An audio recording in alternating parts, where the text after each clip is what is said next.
Hi there, everybody. I'm Kraig Kann. Right now, on this edition of Tracks to Success, it's basketball season, and this man knows a thing or two, or 1,000, because he's seen it from virtually every angle. And trust me, he gets technical.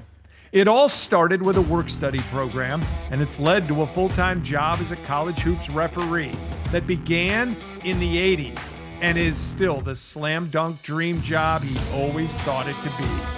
From big-name coaches to big-game Final Fours, national championship games, he's seen it all, and his theatrical officiating nature has landed him the nickname TV Teddy. Animation is all in a night's work for the man who whistles while he does it. His name is Ted Valentine. His story of success starts now. Welcome to Tracks to Success. This is the podcast that brings you inspiring people and their inspiring stories, how they found their way to the top, and how their path can help you do the same. Here's your host, network broadcaster, C-suite executive, best-selling author, speaker, and entrepreneur, Kraig Kann. Ted Valentine, it's great to have you be a part of Tracks to Success. Thanks so much for joining me. It is great. It's fantastic to be here. It's good seeing you once again. It's great to see you. You know, I have watched you so many times on television. I've watched so many college basketball games, but I got to tell everybody the story. Here I am in Portland working for the LPGA at the time, and I'm in the Nike store, and all of a sudden I see this guy over there, and I'm like, wait a second, that's Ted Valentine. And I walked over to you, or you walked over to me. I don't even remember how it happened, but we both enjoyed that meeting. Yes, we did. Because I used to watch the Golf Channel a lot, and I was always familiar with your face. And the first thing I said was, "That's Kraig Kann." That's the first thing that I've always got my head on the swivel. And I don't know if it's basketball officiating awareness, but I'm always aware of what's going on around me.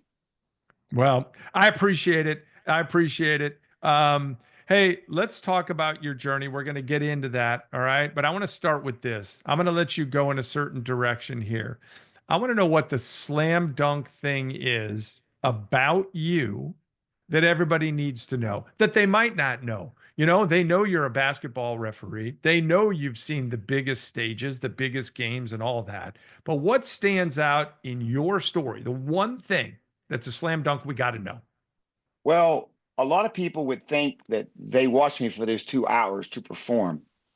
And I'm very, very quiet. I'm a very peaceful, quiet person. I try to dip under the line, especially when I travel so much and people recognize me. Mhm. There was one story that I was out shopping at a Tanger outlet, and all these Carolina fans came at me, and they kept looking at me because I wear glasses, and I don't wear glasses on the court. And they were saying, "You're Ted Valentine. You're Ted Valentine. You're Ted Valentine." And I said, "Yes." And I started talking, and they said, "Well, you're a legend. You're a legend, but however, that you walk quite differently than what you do officiating because you're always off to yourself. I'm always off to myself. I'm always very quiet. I sit on airplanes very quiet because my grandmother always told me to have pride but be humble about things." Mhm. And people will talk to me, and anyone who stops and talks to me, I will give them the time of day. I always give them the time of day. I'm more introverted, very introverted. I'm from a town called Moundsville, West Virginia. I went to school at John Marshall High School in Glendale, West Virginia, and those that are home that people don't know is the home of Brad Paisley, the country and western singer. Mm. And Lady Gaga's mom and I went to high school together, and I was a sophomore and she was a senior. So I've just learned to navigate my way through life, and I still navigate the same way. However, but when the lights turned on, I have to perform, and then I try to get out of the light. So that's Yeah. basically, I'm a more introverted type person. I read, I study, and I'm just very down the home country boy, basically. I love the transparency.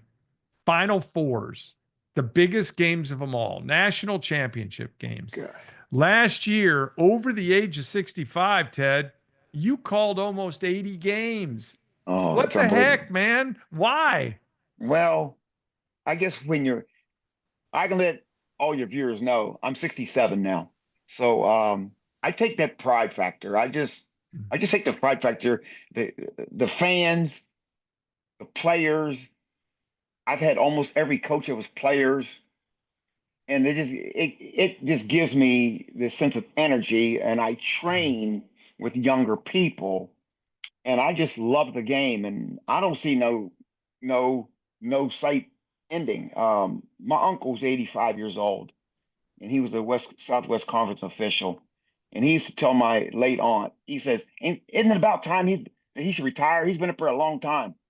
And she points to the TV set and says, "Well, look at him. I mean, do you think it's his time? He has no gray hair. He still has his teeth. He's still running up down the court. He's still laughing, and he's just enjoying life. I'm just enjoying life. I'm like the grandfather of all officials, just about." I love that. You mentioned your childhood just a little bit. Let's dive into that a little bit more, Ted. Yes. You grew up in a high income gated community in West Virginia, and your Well, story's a little different, right? Is that correct? yes, Who inspired absolutely. you in that whole time of your life? Well, I'm from a neighborhood, and I'm not too far from it right now because I'm in Moundsville, West Virginia, because I was working the TBT tournament down in Charleston, and I come Okay. back here every year. And I was born on Dorsey Street, um, low income, socioeconomic family. Mother had five of us. Mom did the best that she could do, and may she rest in Mm, peace. And the bus used to come by our neighborhood and ride, and they would pick up mm, the people that was doing well in life, and they'd pick us up. And I grew up, I was 9 years old, kind of emotion, kept emotion inside me. Why we gotta live here? Why we gotta do this? Why we gonna do that?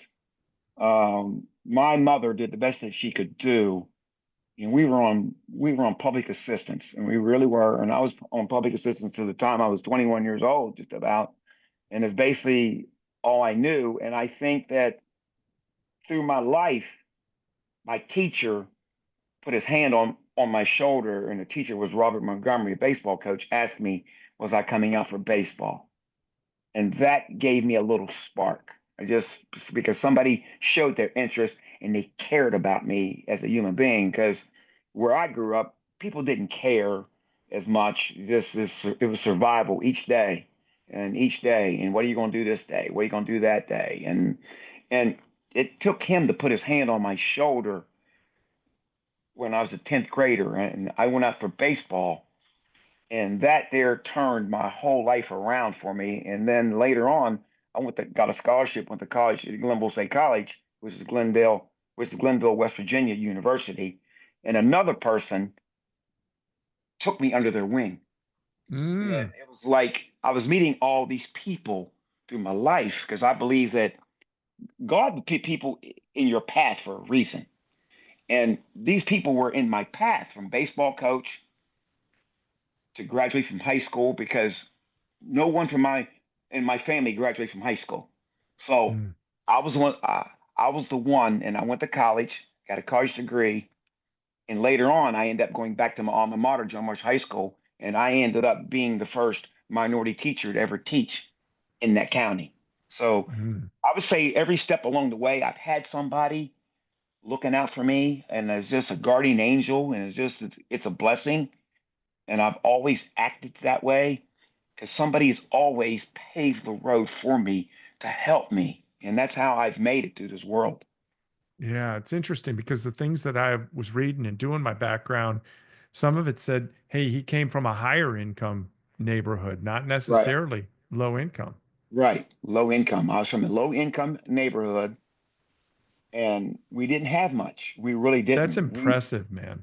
We really didn't have much. I mean, to us, uh, a meal to us was that we were getting our change together and we were going to get a bucket of Kentucky Fried Chicken. That was what we did. Mm, Okay, and it mm, was just that we're used to scrapping, and now that I look, and we'd open my refrigerator up and be a mayonnaise jar, there'd be a ketchup mustard jar, and it'd be our refrigerator would be empty until our mother received her next check for us. So wow. I know what it's like Wow. to be at the bottom of the barrel. So, did you want to play pro ball? Was that a dream for you? I know you played, some high school stuff and you coached high school sports, which we'll get into. Did you want to be a pro? Yes, I played at Glenville State College, and they used to send some Mm-hmm. scouts and at Glenville State, and that is between Morgantown, West Virginia, and Charleston, West Virginia. For those of you that Mm-hmm. are not very familiar with West Virginia, Mm-hmm. the scout came watch me, offered me a tryout, and I went to the Cincinnati tryout, and we was fielding, throwing. I could hit and do whatever, but once I saw they wanted to make me a right fielder, and I was a first baseman, a pitcher, and a shortstop. And they saw me playing first base, and so guys said, "Well, won't you go out in the right field?" When I was watching how these guys were throwing, they were hitting a cutoff man at the right spot, and these guys turning around, and I was throwing, and I was throwing it low below the feet, and over their head, and I just after about 2 3 days, I kind of figured that this wasn't for me, and I just kind of evaluated myself and said, it's a nice dream, and I could hit, but that was all that I could do. I needed a lot of work. You're not as good as you think you are until you get compared to other people at times. Tracks to Success is proud to have the support of Ahead, true innovators in premium headwear. For more than 25 years, Ahead has been outfitting golfers and supplying headwear for the game's most prestigious events. Head over to aheadshop.com and explore their incredible collection of major championship golf hats. And don't miss their lineup featuring your favorite college teams. If you're looking to dress for success, Ahead is the perfect brand for you. So think ahead and look for it at pro shops and special events across the country. And how about this? For listeners of Tracks to Success, Ahead is offering one of its biggest discounts ever. Visit aheadshop.com and use the code TTS30. That's TTS30 to get not 20% off your purchase, but 30% off. That's right, 30% off with code TTS30. Ahead, the finest in headwear and the official headwear of the Tracks to Success podcast. Available now at aheadusashop.com. We're talking with Ted Valentine, one of the best known and best watches in college basketball. We're going to get into that. So glad to have you be a part of this show. I want to talk about how you got your start in the referee world here in a second. But as I also understand, you did some coaching in high school as well. Is it true that you were given 3 technical fouls in one game? Oh, you as a coach? Yes. In fact, I drove past the exit. It was Western Junior High, and I was at Glenville doing some teaching, and Mrs. Pickens at the time was on maternity leave, and she asked me to coach the team. So I coached the team, and we had a student assembly. We were playing this other team from Buchanan, our rival. And I was coaching, hey, I was just trying to be a coach. And finally I said something to one of the officials. And, back then, you got you got 2 officials on your own. And it was basically, hey, I'm going to cook the other team. Okay. Yeah. That's what the deal was. Okay. And I got 2 of the officials. And I said something to one of them, like, hey, this big girl. And I said, get her out of the lane. She's camping out of the lane. Every coach goes to that. I hear it all the time. Get out of the lane. And so I started on him. I said, get her out of the lane. Just real scorn. Get her out of the lane. He says, Coach, that's enough. Coach, that's enough. I said, so I got quiet a minute, and I went right back at him. I said, get her out of the lane. He says, Coach, I'm telling you, that's your warning. I'm thinking, well, it's my home game. It's my fans. It's my student assembly. You don't have the guts to do what you have to do. So I was playing the percentages, and finally I said something about getting out of the lane. He popped me with technical foul. I said, "Oh, technical foul. Okay, good." Back then, you got 3 technical fouls. So later there was a smaller referee, real short. So I started on him. I said, "Okay, leave him alone. Let him go." He said, "Coach, it's enough." I said something to him. He hit me with a technical. Now I got 2. We got 2 before the half. I'm going, oh God, what am I supposed to do? I go, they're not going to give me a third one. They're not going to give me a third one. So just for the half, about 2 minutes for the half, I decided that, okay, we're going to test the waters. We're going to test it some more. Well, I tested the waters, and next thing I know, I was called for the third technical foul. So the principal was leaning against the wall, and I had to walk off. Mm. I had to walk off in front of the principal. He sat me down in the office and says, "You were a disgrace to my school, and you will no longer coach here, no more." Mm. But he told me, he says, "You're done coaching here." So I quit coaching. I learned how to referee. And the reason why I learned how to referee was because I said, these guys, they got little guts. And I learned how to referee because I was the janitor on work study at my college. And I was sweeping the floor, and there was these two guys, they were refereeing, they were having a good time. And I went downstairs and asked them, say, "How do you become one of these?" And so I started officiating in real basketball. And that's how I basically got my start. One other thing too is the first camp I ever went to, and this correlates to that. I drove to Bristol, Connecticut, and back then ESPN was in a trailer. That's where Bristol, Connecticut. ESPN was in a trailer. I told you I was a fossil, and I just know I've stepped a lot of places. And we was in this camp, and there was three of us, and we were roomed together. And we went to J. Dallas Shirley's camp, and may he rest in peace. This is Southern Conference, and I was like 22 years old, 22. And I was always had this vigor, was never afraid.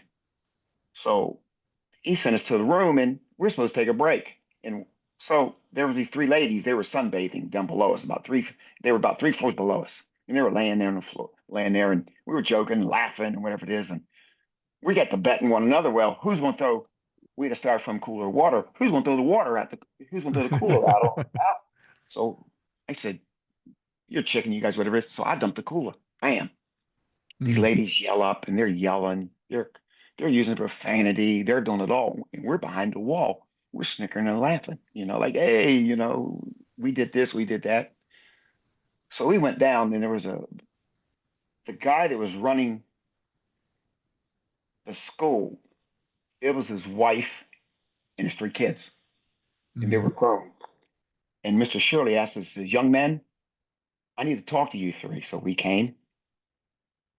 And we're standing there, and says, "Before you guys say anything, I want to let you know there's a trail of water coming from your room down the wall, that it came from your room. So before you start getting your story straight, make sure you get your story straight." So I'm going, "Well, Mr. Shirley, I'm the one that threw the water. I'm the one." Mr. Shirley says, "Young man," he says, "you need to apologize to this gentleman." I was 22 years old. He says, "And you need to go and pack up your things." So what? We was only there a second day. So one of the guys had to leave because I rode with him. And I'd never been to Bristol, Connecticut. So we drove, and this guy was giving me heck along the way, all the way back home. So that fall, it's like in September, I get a letter from the Southern Conference. And I open the letter. To me, it says, "Ted Valentine, this is J. Dallas Shirley. I figured," it said, "I'm adding you to the roster of the Southern Conference." I said, "No, this got to be a misprint. This got to be wrong, So I called Mr. Shirley up, and I said, "Mr. Shirley, this is Ted Valentine." And he was a school teacher, and he had a way of putting his words. Yes, Mr. Valentine." Says, "I figured since you had enough integrity that you stood up for what you did was wrong, then I would bring you. You deserve a chance of the Southern Conference." And that's how my career started. I wouldn't suggest to go out there with no water on somebody or do anything. I wouldn't suggest that at all.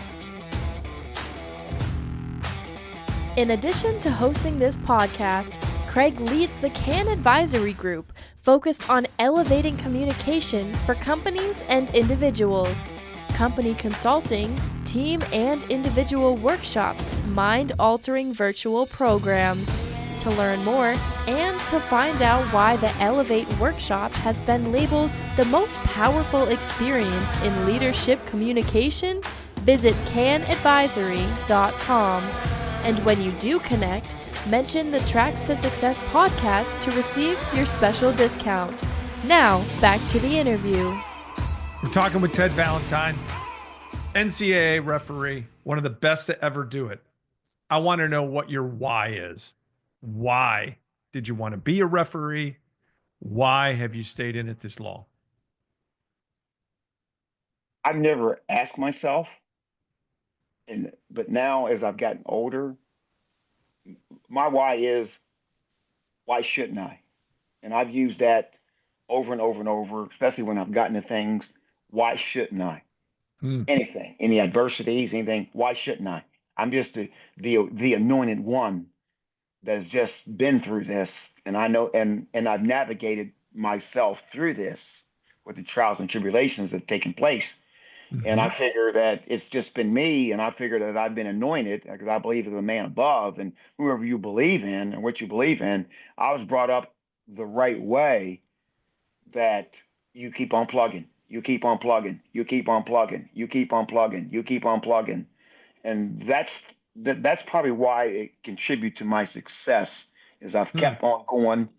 I've never listened to the naysayers, because even when you first start something, oh, you'll never do this, oh, you'll never Yeah. do that, Yeah. and sometimes you just have something inside you that force you to say, I know what I'm doing. I got the desire in my heart, in my Mm-hmm. dreams, and this is what I'm going to do. And you basically do it.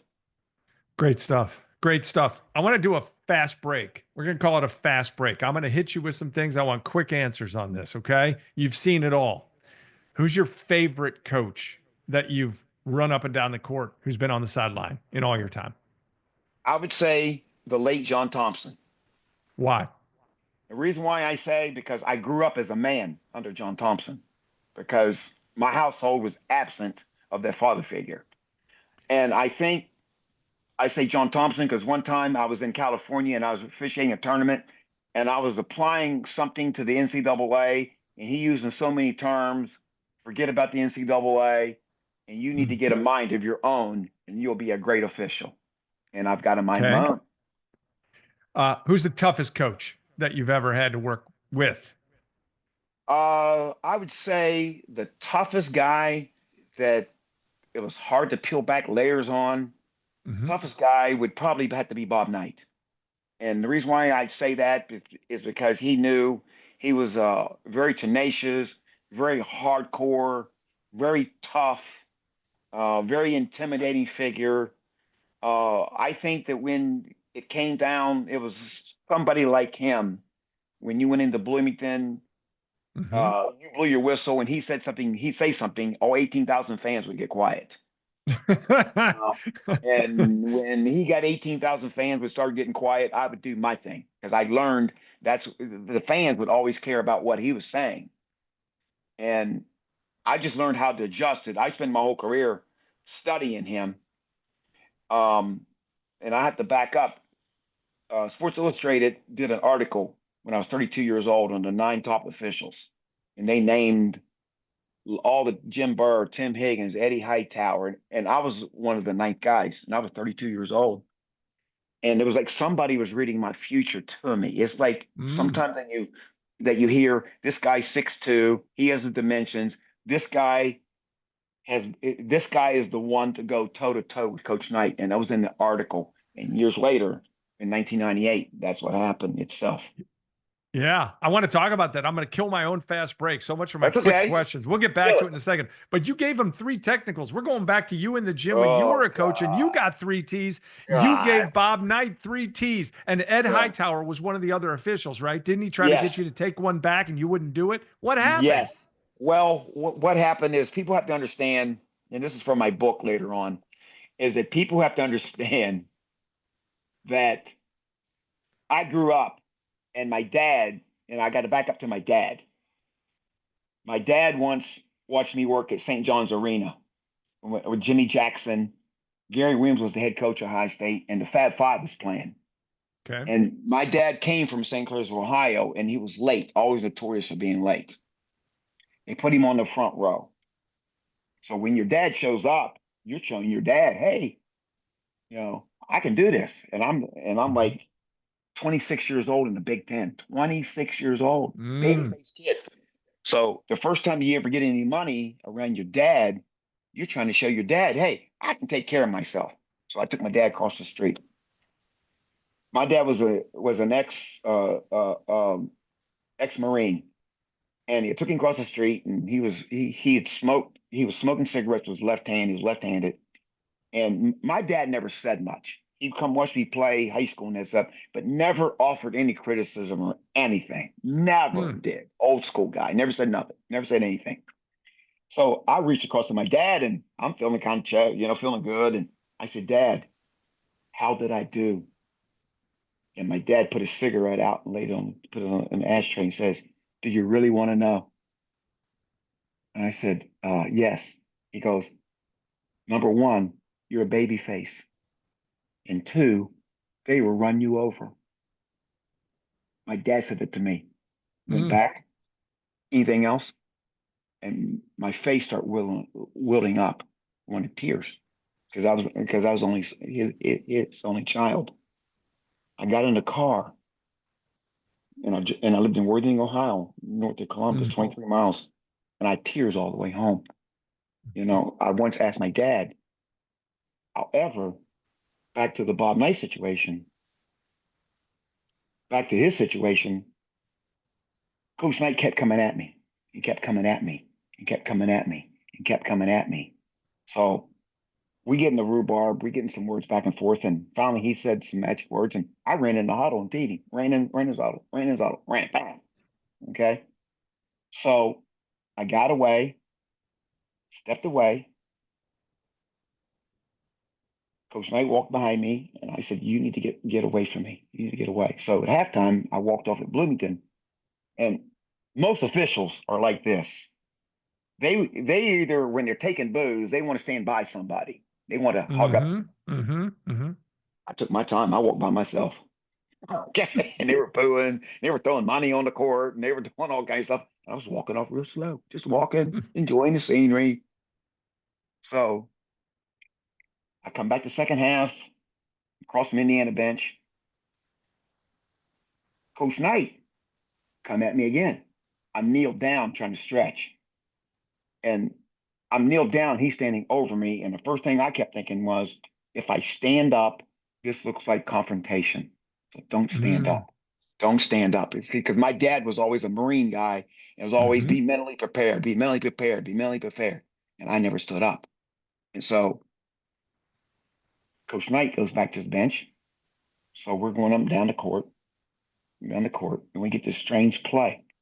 Well, if you know anything about Indiana, they had thick chains around every chair because in 1986 or 85, that's when he threw the chair at Bloomington. Yeah. He threw the chair. Well, they got padlocks and got chains around every chair. Okay, you can see it. You can look down and you can see it. So he's got one T. He's got one T already. He's got one tech. Okay, so now we got this spring load play, and I'm the lead. I'm under the bucket, and I think it's Rucker or whatever it is goes to the bucket, and he goes to dunk, and the ball, the vibration of the ring knocks the ball out, where there was no rule to cover that. Well, he's arguing with those guys. He's arguing with them, and I'm trying to separate myself from his bench underneath with the ball. So he goes a bunch of ruckus back and forth. This goes on for about 5 minutes. Place is bedlam. So now, if you know anything about geometry is A to B. You go A to B. He goes A to C. Okay? Okay? So he comes at me, using profanity on me, so that's when I tech him. So now we got two. Now he's got two. So now I walk to the center of the court, and I go get my composure, and Tom O'Neill says to me, he's got his hand over his mouth, and Coach Knight is running behind him, and Eddie Hightower comes up to me and says, I said it was okay for him to come out. I said, well, he's not coming out. He's not berating me. He's done. He's gone. So Tommy O'Neill's looking at my shoulder and said, well, Coach Knight's coming at me, so I'm giving him the thumbs up like this. So I'm going to place. He's spinning all around. He's doing all these pirouettes, and hey, he's a great coach. I mean, don't. I'm not taking anything away from him or whatever it is. Right. I'm just telling the situation. So I go report whatever it is, and I go on the far end. I'm going the far end, like I'm supposed to. So he knows he's gone. And as he's walking at me, I got my right arm up like this. And as he gets close to me, because I think he wants to come to me and try to make a little body contact. So I take this arm and I drop it. I switch arms. So he stands in front of me. He berates me, berates me. And I got my head down. I'm got my head down. And I listened. And when he got it all out, I went, bam, give him another one. So, so Eddie Hightower goes, Ted, we're shooting 2 shots down here and they're getting the ball. I said, no, we're shooting 4 shots. Oh my We're God. shooting 4. If I call them, we're shooting 4. So the Oh, fans are jeez. throwing money on the court. The fans are Oh, throwing jeez. money. You would have never done that to John Wooden. You wouldn't have done that to John Wooden. That would have never happened. That would have Well, never happened. That's a John great, Wooden that's would never done anything about that. So I now, know. I know. All right. Let me get back to these real quick. Now, these are quick answers. Your okay, favorite good. arena. What's your favorite arena? Madison Square Garden, the Mecca. And I would Okay. say that because of the stars and everybody else is there. Best game you were ever a part of as a referee so far? Duke and UNLV. I was 31 years old, 1991. Name me one player on that UNLV team that you loved. UNLV, it would probably be Larry Johnson. Yep, I knew you were going to say that. Okay. Yep. Best player you've seen in person? Oh my God, I've had so many. I've had Ray Allen. I know. I'd say Allen Iverson, pound for pound. Wow. I would Okay, say that Allen makes Iverson. sense to me. Yeah. Okay. Jordan doesn't fit into that? Well, I didn't have Michael. I came in the year after Michael Jordan. Oh, that's right. You're right. Yeah, You're year right. You're after. right. Yeah. Okay. That's amazing about Iverson. And he doesn't get enough credit. Iverson does Right. not get enough Right. credit. All right. The best thing about your job in less than a minute. I say the best thing about my job is the fans and the people. The fans and the people. And the reason why I say that is because when I walk in, everybody knows who I am. And that is a fantastic feeling. And I know I have to perform for these people. And I can't let these people down because I don't want them to hear, you used to be good. You used to be this way. And I just think because I have to perform. Looking for a guest speaker for your next event or annual conference? Kraig's message is inspiring and empowering. Visit kraigcanspeak.com to learn more about his topics and find out about his green shoe experience. It's a day your people will talk about long after he's gone. So visit kraigcanspeak.com and mention the Tracks to Success podcast to receive your special discount. Now, back to the show. We're talking with Ted Valentine, and it's a pleasure. And one thing I know is he's a great storyteller.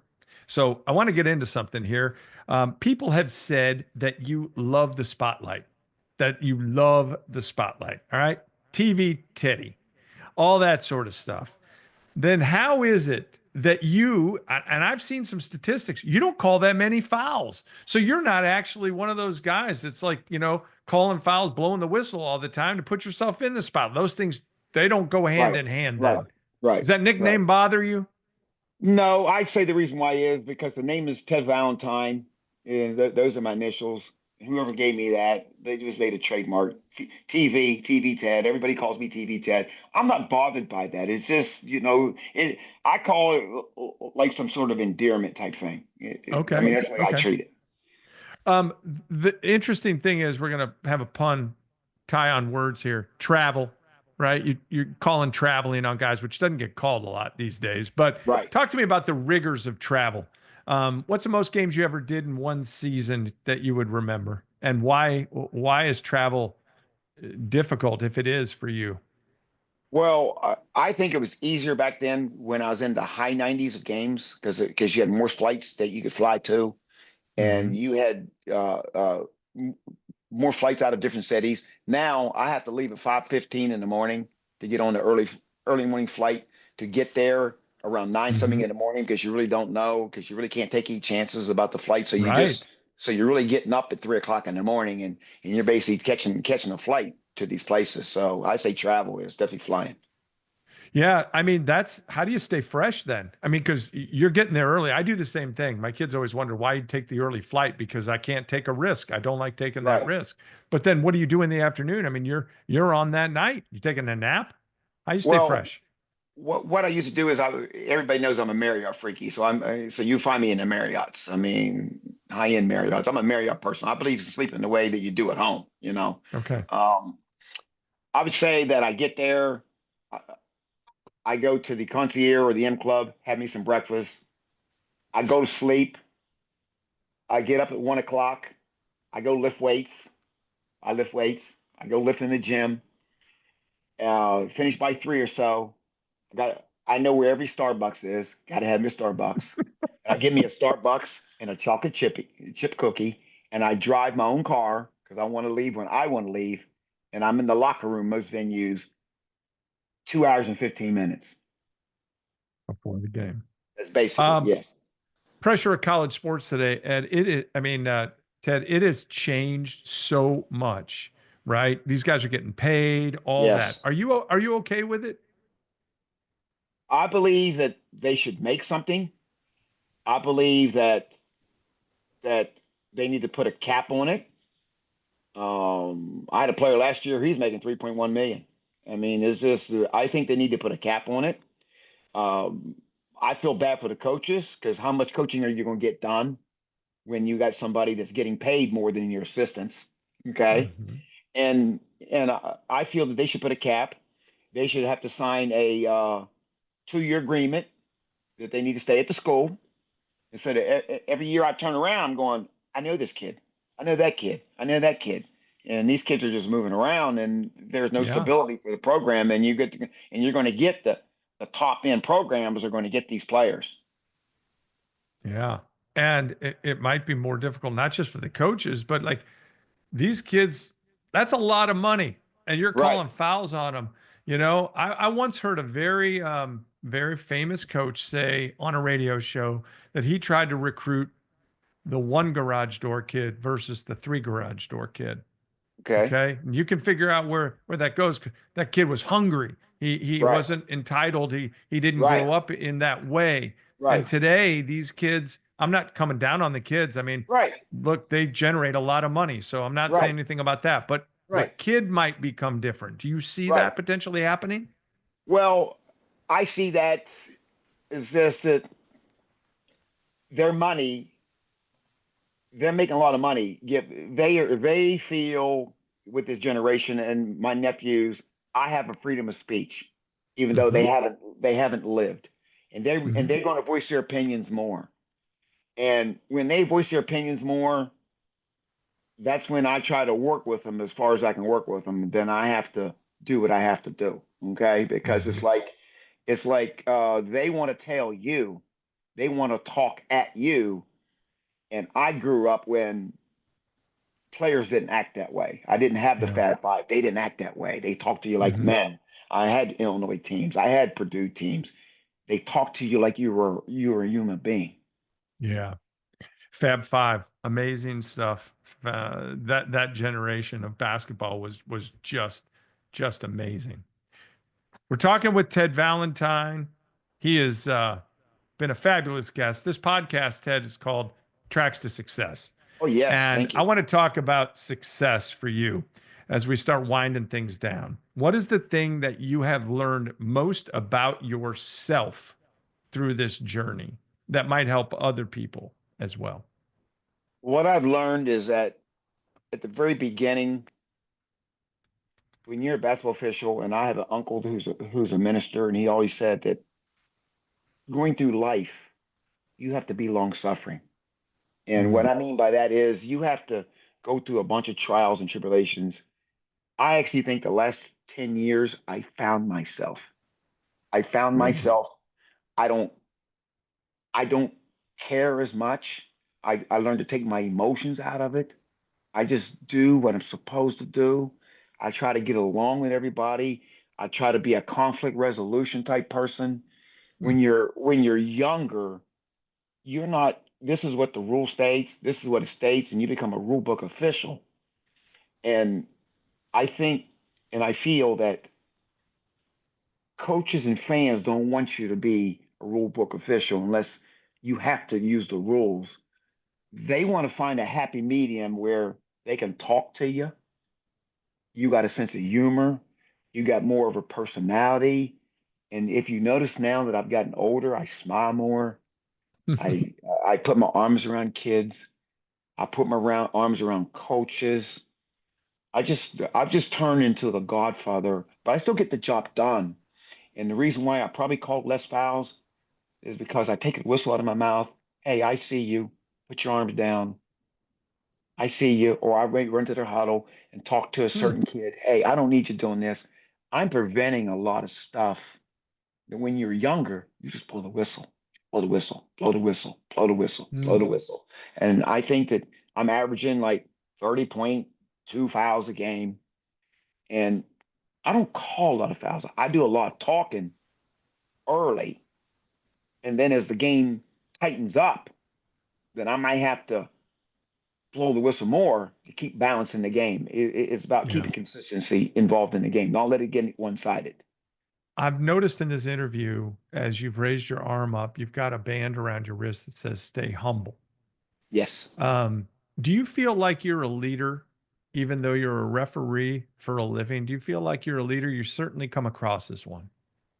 I lead. My job is to bring everybody along with me.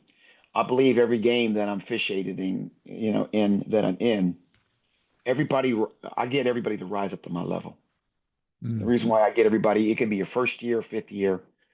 I make you feel wanted, and I make you blow the whistle, and I make you rise up to the level that you're supposed to be.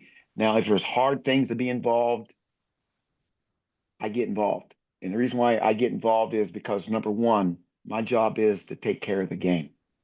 Take care of the mm, game first, worry about my crew second. Okay. And it's just that I have to take care of the game. I'm the guardian of the game. And it's just mm, because if something goes wrong in the game, one of the worst things is that my uncle's always told me if something goes wrong and there's any controversy, my name is thrown in it and their name is left out. mm, And it's because, and I don't want to hear, you mean to tell me that Ted Valentine was on the game and he didn't do anything about that? And I just always protected my brand. And it's just that, I protected my brand. I protect the league's brand. However, I have to protect my brand and protect my image in the way that I want to finish. And I don't want to finish with any smears on it. I love the fact that we've been able to really dive into you telling some stories and you being vulnerable and transparent. So I'm going to give you an opportunity for another couple stories here, and then I got a final question as Okay. well. Okay. So here's the deal. I've read a lot of stuff about you. Great. One thing has already been proven that's not that accurate, so we're going to throw a stain on It's okay. journalism. But It's okay. this one, I heard you got two speeding tickets on your way to one of your earliest games, and you were getting paid for the game, so probably all the money went to the speeding tickets. Is that accurate? That is absolutely true. I was a teacher at John Marshall High School, and I drove 10 and a half hours to Charleston, South Carolina, where I live now. And I was at Baptist College, and I got a speeding ticket going down, got paid $150, driving all the way back. Went to the coach's room, and that's where I slept to go to teach class. And I got a speeding ticket going back. That's absolutely true. I didn't make That's any so money great. on that trip. Okay. How about this one? Did you try to get into a big time college game but forget your credential and you almost didn't even get into the arena? Is that true? That is true, and I have to tell this. Okay, 1994, we were in Charlotte, and we were in 1994. We were in Charlotte, and we were only getting two tickets. And there was another guy that was a golf pro, and he ran Glenmore, which is in Akron, Massillon, Ohio, one of Jack Nicklaus's golf courses. And we used to go there and play all the time. And so the superintendent wanted to come to the Final Four. He's never been to one. I'm going, wow, I got this ticket. I get this net. And I got an idea. So we're out back. I said, you take this pass. Okay. I said, let me go in first, put my bag in the locker room. Let me come way back. Let me give you the pass. So they didn't see me go through. So, Lord behold, President Bill Clinton's coming to the game. President Bill Clinton is coming to the game in Charlotte. So I get him in with the pass. I go back outside, and here comes President Clinton. Well, the Secret Service is stopping the door, stopping everybody. I said, I'm a referee. Well, we got President Clinton. So President Clinton is going in the back part, and I mentioned that I'm the referee, and he turns around and says, he's the referee. Yes. And it was he was there to see Arkansas play Duke. He said, he's the referee? Oh, we gotta let him in. We gotta let him in. So as they let me get through, President Clinton says, what's your name? I says, Ted Valentine. He goes, I heard about you. He goes, I need you to give Arkansas all the calls today, or else we're going to audit your taxes. And that's how I met Bill Clinton. Yeah. That's great. I just sneak a person in. I sure did. That's so great. All right, I'm gonna leave us with this. 4 decades of refereeing, double-digit Final Fours. You're approaching 30 NCAA tournaments that you've been a part of. You're past retirement age, but you're not slowing down, I can tell. So I want you to tell people, or I want to know what you will tell people about staying active, continuing to do what you love, and having something that differentiates you along the way that gives you success. What do you tell people? What's your message to people? I would say people that I'm not going anywhere anytime soon. I'm not going anywhere yet. So I've had people, when are you going to retire? You've been here a long time. I'm not here for as long as I feel like it, as long as I want. I have a storybook ending. I will probably announce when I'm done, and I'll probably will announce that year that I'm really hanging it up. This is going to be it for me. The storybook thing is I've always wanted is to finish and to go officiate the last year on a tour of every school is what I want, because I've seen other officials do it. That's what I want, and I want it more for me.